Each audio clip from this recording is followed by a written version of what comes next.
পুরো অনিশ্চয়তা কেটে গেছে এটা বলা যায় না। তবে নির্বাচন কমিশনের যে উদ্ধৃতিটা আপনি করলেন সেটার মধ্য দিয়ে একটা পজিটিভ সিগন্যাল সামনে আসলো, আমি এইভাবে বুঝি।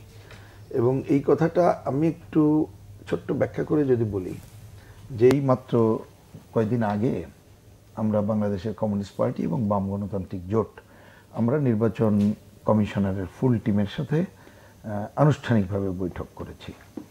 এবং আমি সেইটার অন্য আলোচনায় যাচ্ছি না, সেই আলোচনায় অন্তত পক্ষে এইটুকু আমাদের বুঝ হয়েছে ওনাদের সাথে আলোচনা করে, যে ওনাদেরকে সরকারের দিক থেকে সিদ্ধান্ত দিলেই এই বছরের মধ্যে খুব ভালোভাবেই নির্বাচন করা সম্ভব, ওনারা প্রস্তুত আছেন। সুতরাং এটা বোঝা গেল। সেক্ষেত্রে বরঞ্চ আমি দুইটা জিনিসকে জোর দেব। একটা হচ্ছে ধরেন এই অনিশ্চয়তা কাটার বা যে এই বছরের মধ্যে নির্বাচনের বিষয়টা, আমার ছোট্ট বুঝটা হচ্ছে যে এই কয়দিন আগে আমাদের সরকারের পক্ষ থেকে যে ঐক্যমত্য কমিশনের তার যে প্রথম বৈঠককে সামনে রেখে যে বিভিন্ন রাজনৈতিক দলগুলোর সাথে বৈঠক হলো, কিন্তু দেখবেন সেইখানে আলোচনার মূল ফোকাল পয়েন্টটা দাঁড়িয়ে গেল নির্বাচন। এবং দুইটা মত, প্রধানত কোনটা আগে, জাতীয় সংসদ না স্থানীয় সরকার। তাতে যদি বলেন কয়েকটা দল ছাড়া অধিকাংশ দলই পরিষ্কার করে বলেছে যে জাতীয় সংসদ। এবং আমাদের প্রধান উপদেষ্টার যে কথা প্রথম দিন থেকে যে আমি ঐক্যমত্য বা অধিকাংশের মত, সব জায়গায় তো আর 100% ঐক্যমত্য আশা করা যাবে না, কোথাও কোথাও 100% দরকার আছে, কোথাও না হলেও চলে। তো এই জায়গায় আমি মনে করি যে এই কথাটা বুঝেই আমাকে যদি আমি বুঝে থাকি, তো তিনি সাধারণভাবে সিদ্ধান্ত নিয়েই নেবেন আশা করি যে এই বছরের মধ্যে।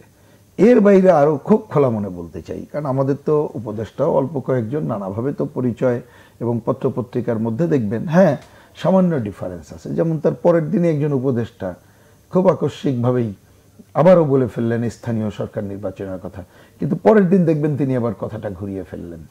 আবার অনেকের সাথে কথা বলে দেখবেন তারা সুনির্দিষ্টও করলো যে তারা আশা করছি যে আগস্টের মধ্যে নির্বাচন কমিশন তারা হয়তো শিডিউলটা ঘোষণা করবেন। সেটা কি সমন্বয়হীনতার ঘাটতির কারণে? না, আমার মনে হয় আমি সমন্বয়হীনতার থেকে বলবো যে ধরেন এটা তো ইউনাইটেড কোনো পলিটিক্যাল পার্টিগুলোর কোনো মানে জোট না যে তারাই ক্ষমতাসীন হয়েছেন। সুতরাং এদের মধ্যে নানা মত আছে এবং এই নানা মতের প্রতিফলন প্রথম দিন থেকে যেটা দেখছি থাকাটাই আমি স্বাভাবিক দেখছি।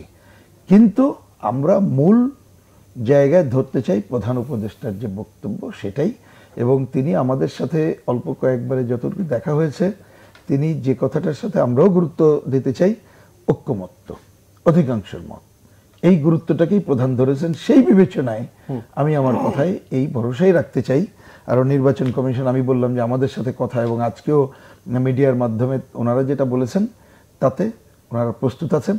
আমি বরঞ্চ অনুরোধ করব খুব বিনীতভাবে, যদি এখন থেকেই নির্বাচন কমিশনকে সুনির্দিষ্ট সময়টা বলে দেওয়া হয়, তাহলে নির্বাচন কমিশনের ধরুন ন্যাচারাল কতগুলো তো তাদের জনবল, আপনার কিছু মেশিনারিজ, এই ধরনের আমরা আলোচনায় বুঝেছি, বা ধরেন কতগুলো আইন প্রণয়ন করতে হবে, সংস্কারের ঐক্যমত্য হলে কতগুলো কাজের মধ্যে ঢুকতে হবে, এই কাজগুলো যত দ্রুত তাদের বলা হবে যে ওই সময় তোমরা করো, তাহলে কিন্তু তারা তাদের একটা রোডম্যাপ করতে পারে। এই রোডম্যাপটা আরও জরুরি কেন, সেটা আমরা যখন দেখা করেছি ওনাদেরকে বলেছি যে আমরা এসেছি একটা আপনাদের সাথে পরিচয় বুঝতে, আর একটা এসেছি ভালো নির্বাচন করতে গেলে আমাদের কি সহায়তা আপনারা চান। এবং আমি আপনাদেরকে একটা কথা বলি ভাইকেও জানার জন্য, যেমন অনেকগুলো সহায়তার বলেছেন, আমি সময়ের দিকে যাচ্ছি না। একটা সহায়তা যেমন ওনারা বললেন এবং খুবই পজিটিভ আমি মনে করি, যেমন সেটা হয়তো অত আমাদের আইসাইডে ছিল না, ওনারা ওনাদের প্রাইমারি মত বললেন যে প্রায় 30 লক্ষের মতো যারা হয়েছে মানে ভোটার হয়েছে, এই ভোটাররা কিন্তু নতুন ভোটার না। ইন্টারেস্টিং খবর, নতুন বলতে আমি বলছি 18 বছরের নতুন না, তারা 35 বছরের আগেই ছিল কিন্তু হয়নি।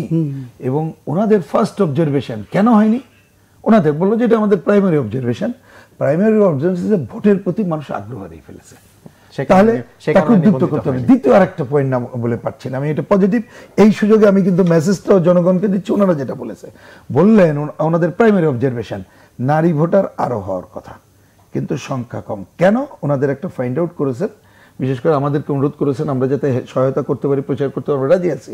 বললো যে অনেক নারী এখন তো কাজ করতে ঢাকা শহর বিভিন্ন জায়গায় আসেন, কিন্তু উনি কোথায় কি ভোটার হবেন, এই যে ভোট দেওয়ার আগ্রহ নাই, ভোটার হন না। তো আমরা বলেছি ওকে, ঢাকা শহরের শ্রমজীবীদের কাজ করি, আমরা তাদেরকে মোটিভেটেড করবো যাতে ভোটার হয়। তারপর আমি বলছি এই ধরনের কাজগুলো ওনারা বললে, আমাদের সহায়তা চাইলে, মিডিয়া সহায়তা করলে কিন্তু আমরা একটা উৎসবের আমেজে সুষ্ঠু গ্রহণযোগ্য ভোটের মধ্যে যেতে পারবো, যা এটা একটা ইতিহাস হয়ে ইন পজিটিভ জায়গায় বাংলাদেশ, সেটাই আমাদের প্রতীক্ষা সেটার জন্য।